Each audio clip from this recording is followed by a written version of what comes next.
selling a trouser, buying a trouser, කලිසමක් කොහොමද විකුණන්නේ? කලිසමක් කොහොමද මිලදී ගන්නේ? අදත් ඔයගොල්ලෝ අපි ආදරයෙන් පිළිගන්නවා Universal Spoken English YouTube channel එක සඳහා. අපි මීට කලින් පාඩම් 8ක් කරලා තිනවා showroom conversation එක ඇතුලේ. අද අපි කරන්නේ 9 වෙනි පාඩම. ඔයගොල්ලෝ අපිත් එක්ක මීට කලින් එකතු වෙලා නැත්නම් අපේ playlist එකට ගිහිල්ලා බලන්න showroom playlist එකට showroom conversation playlist එකට කොහොමද මේකේ අපි අනික් පාඩම් කරලා තියෙන්නේ කියලා. මේ පාඩම් මාලාව sales කරන අයටත් sales කරන්න බලාපොරොත්තු ඉන්නේටත් ඉතාම වැදගත් වෙන අතර කඩේකට ගිහිල්ලා showroom එකට ගිහිල්ලා කොහොමද බඩුවක් මිලදී ගන්න කියලා අපිට එදිනදා ජීවිතේදී ගොඩාක් වැදගත් වෙනවා. අපි බලමු අද කොහොමද මේ කලිසමක් මිලදී ගන්න කටයුත්තකට ගියොත් එහෙම ඒක කරගන්න නිසා කලිසමක් කොහොමද විකුණන්නේ කියන එක. එහෙනම් ඔන්න අපි පාඩමට යමු. Sales assistant. Good morning. Good morning, sir. How can I help you today? Good morning, sir. How can I help you today? සුබ උදෑසනක් sir. අද මොනවද බලන්නේ? කොහොමද මම ඔයාලට උදව් කරන්නේ? මොන වගේ දෙයක්ද බලන්නේ? කියන අදහසක් තමයි මේකෙන් එන්නේ. Customer. I am looking for a gents trouser. මම කලිසමක් බලනවා. ඒක පිරිමි කලිසමක්. I am looking for a gents trouser. මම පිරිමි කලිසමක් බලනවා. මම කලිසමක් බලනවා කියලා කියන්නත් පුළුවන්. Sales assistant. Sure. What size do you wear? හරි sir. අදින size එක මොකක්ද? Customer. Size 34.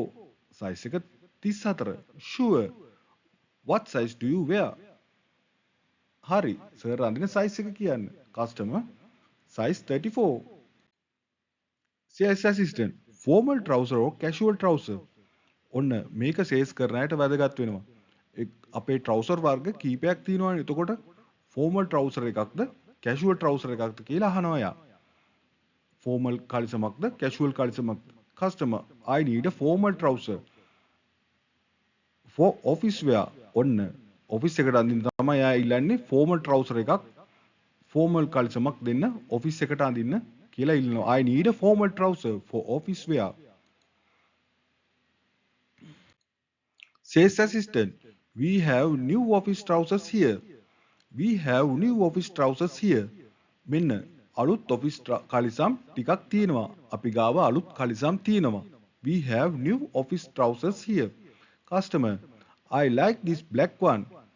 I like this black one. මම මේ කළු එකට කැමතියි. එහෙම නැත්නම් කළු එක හොඳයි. Sales assistant. This material is very comfortable and durable. This material is very comfortable and durable.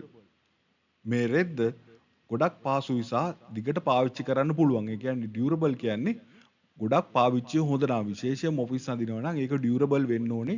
මොකද අපි ගොඩක් දුරට සතියට එකපාරක් දෙපාරක් ඕක ඇඳිනවා කලිසම නිතර නිතර භාවිතා කරන ඉඳ durable වෙන්න ඕනේ ඔෆිස් trouser එකක් වුණාම.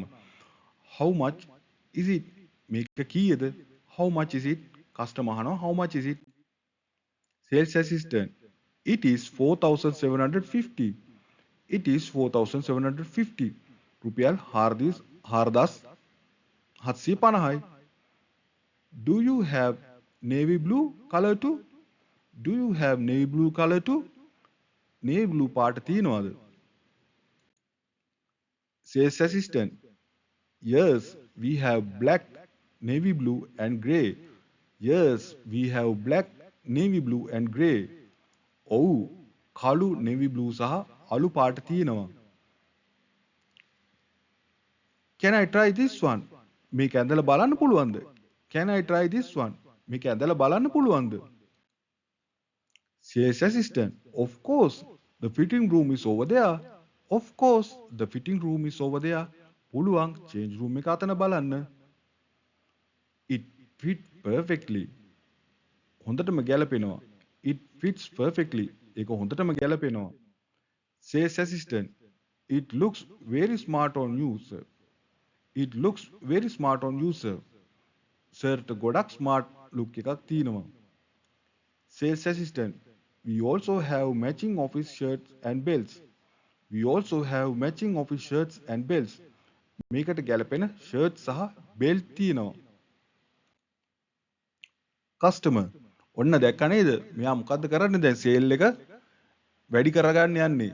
දැන් කලිසමක් ගන්න ආවේ. මෙයා ඊළඟට matching belt shoes තියනවා කියලා කියනවා. really show me the belt. ඇත්තටමද belt ටිකක් පෙන්වන්න. really show me the belts. Sales assistant, this black belt match perfectly with this trouser.